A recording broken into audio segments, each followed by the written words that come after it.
I can only say that she's as lovely as she seems. She's one of my best friends and I adore her. And congratulations on your award. And get up here and give me a hug.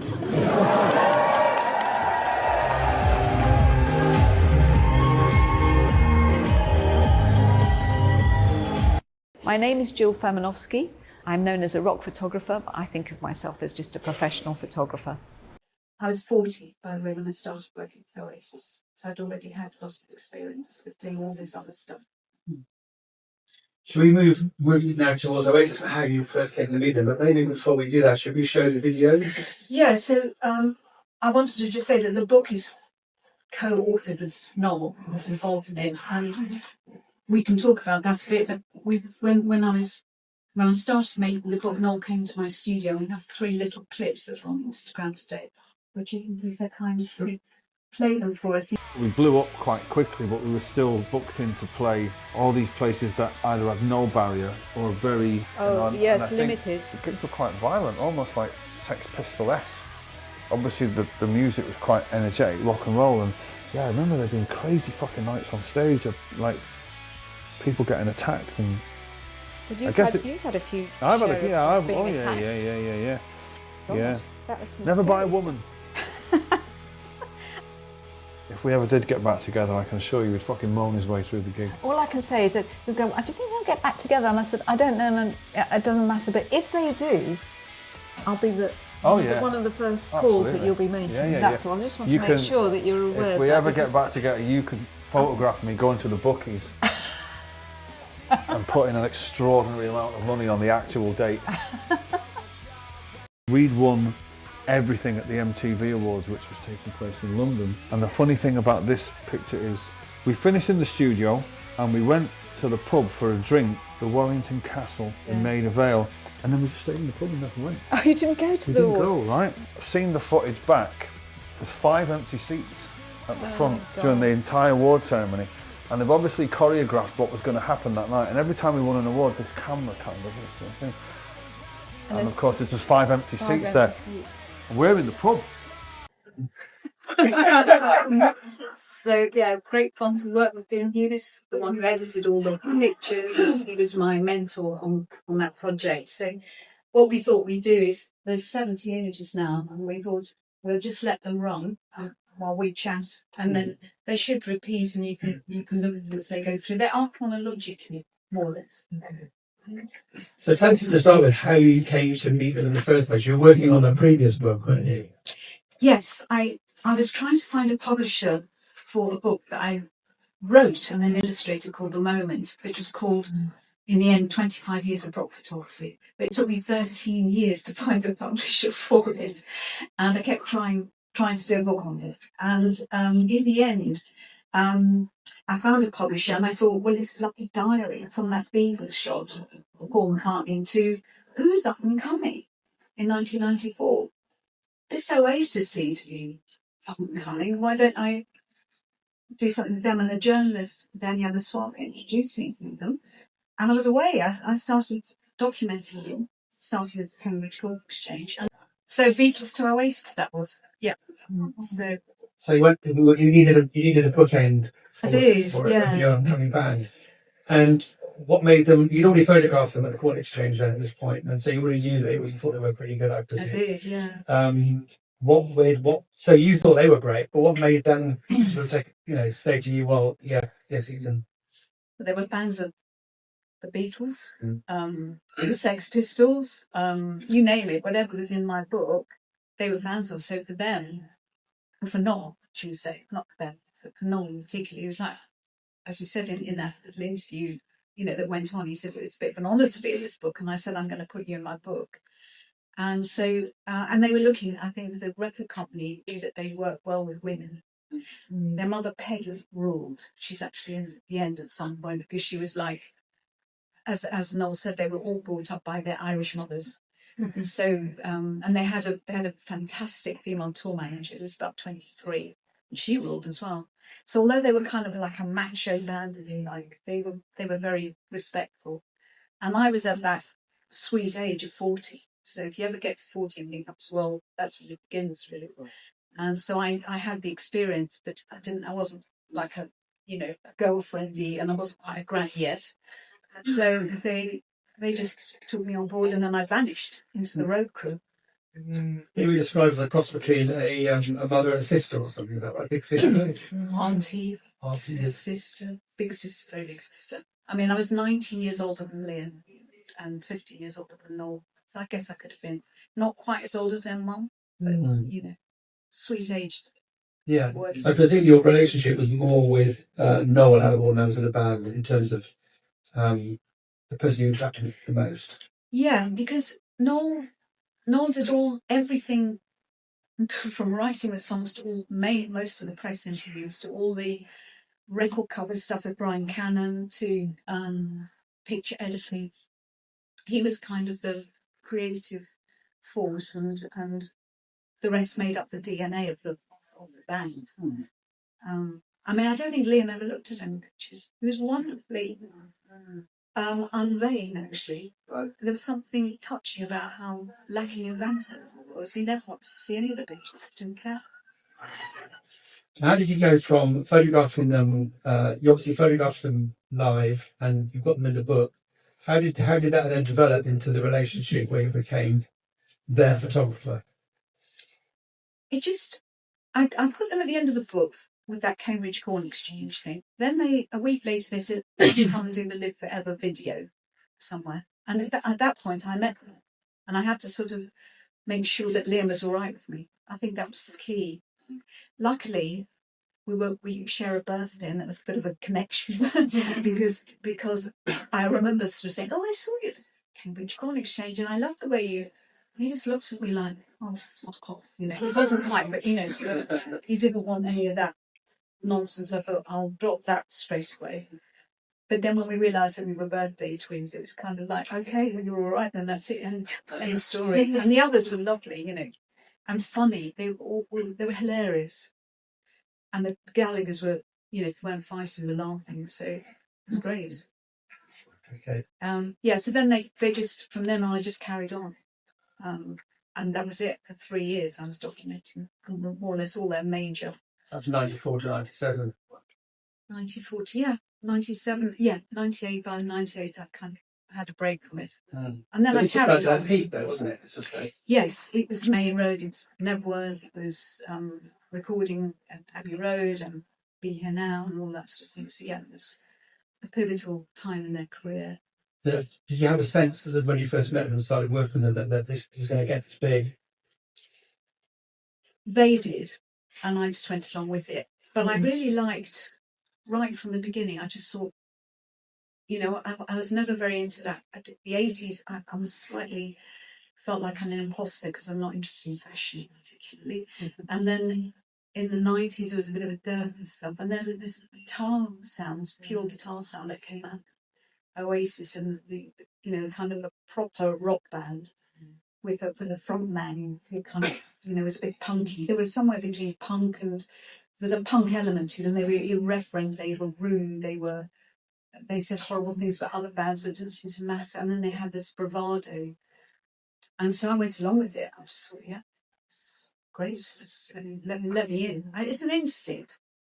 Before then, I'd had that instinct about, like I remember Sinead O'Connor, I hadn't even heard a note she'd played, saw her interviewed, and I thought, I've got to work with you. Sometimes you get a feeling for a person. So who the people you've worked with over the years are sort of quite choosy, are you? You feel maybe you don't have to like music, maybe you do have to like music, but there has to be something about them that attracts you to want to photograph them. Yeah, I mean, I was a jogging photographer for the music press. If I was sent out to shoot something, I went and shot it, and that was it. But there were certain characters or eras that I related to more. Punk was sort of a bit that way, Although I found punk a bit scary as well, actually. And with Pink Floyd, they just let me in and said, I love that music, that Pink Floyd music. I still do to this day. I love it. I was going to ask actually, your own kind of music, what you have on your iPod, is it more likely to be sort of Pink Floyd than some of the other sort of stuff you? It's quite a mixture, really. And I really like soul music and reggae and stuff as well. I've got a wide palette, but I'm not a muso. I mean, I don't have a large record collection. unless I've got a cover or something or some pictures in them. I'm not like my brother, for example, who's got vinyl all lined up and then it's all in order, and I'm not at all nerd-like about it. And then I also can't remember what the name of the songs were or anything like that. It's some other zone that I'm going for. It is on the visual side. It's something to do with charisma, or it's also something to do with feeling that something is happening and that I want to be part of it. More than aesthetic. Yes. Yeah. And they had a great aesthetic, I suppose. And Liam had this kind of presence of standing stage things, completely still in front of them. Well, that was one of the challenges. One of the least amounts of stuff in there is live shots because they don't do anything. Even now, they don't really. I mean, what does Leo do? Puts a tambourine on his head. He leans forward with his hands behind his back. He stalks up and down a bit. That's it. So how do you overcome that with the photography? You've got to get some good shots of this, and they're just standing there. What's the answer? Well, that's it. Is that I loved that challenge, and from word go, I was thinking, they're not doing anything, but look behind you, and the audience is going absolutely apeshit, and music is powerful.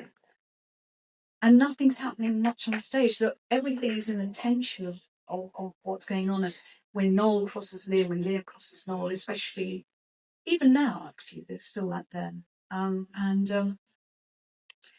So, I mean, it's just, that's a challenge, isn't it? Trying to find pictures that sort of sum that up. But they did feel from Cambridge, when I showed them those pictures, that I captured something of the kind of still tension mix that they had.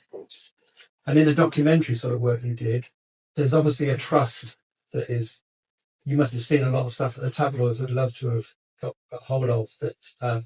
So how did that trust, was that from the start, or was that sort of something that grew over time? Well, I think I'm quite a private person, and I assume that nobody wants their picture.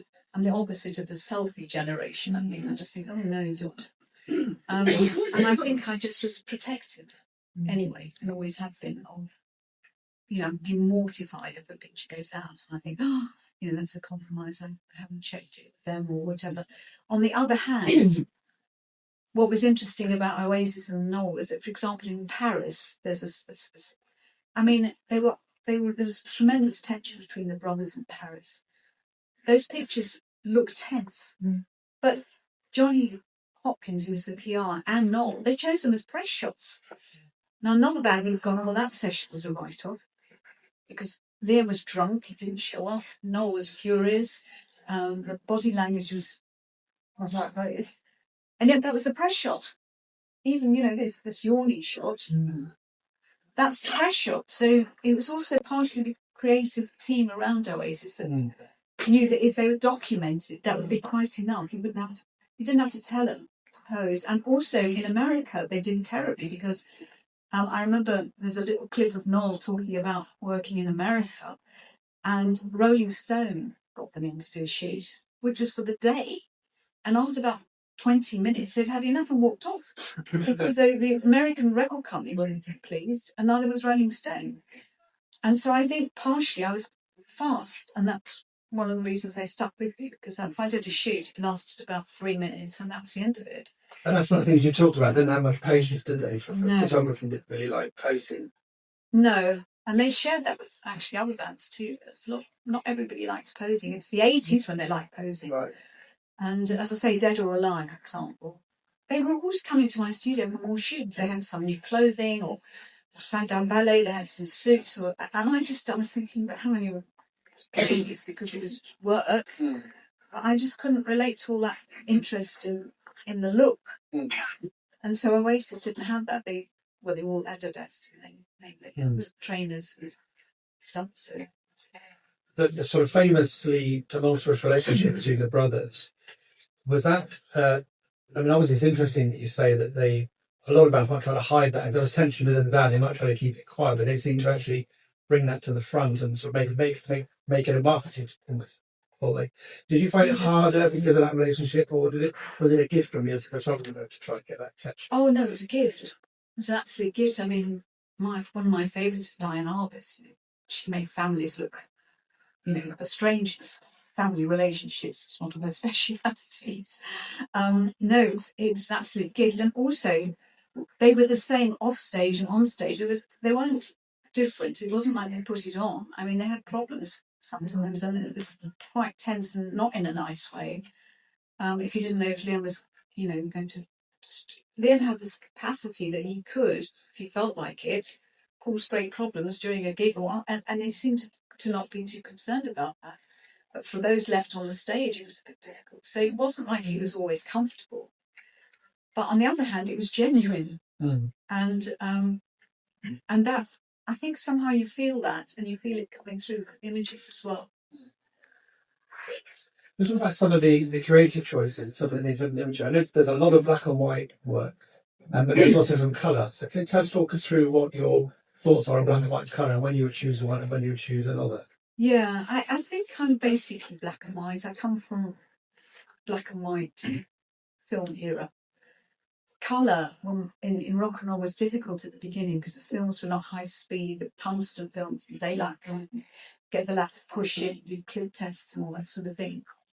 Plus, another point is that actually, in the days of film, when you handed over your transparencies, which they weren't legs, to the magazines, you never saw them. I mean, most of my Pink Floyd colour archive was completely lost to throw in their dustbin or something.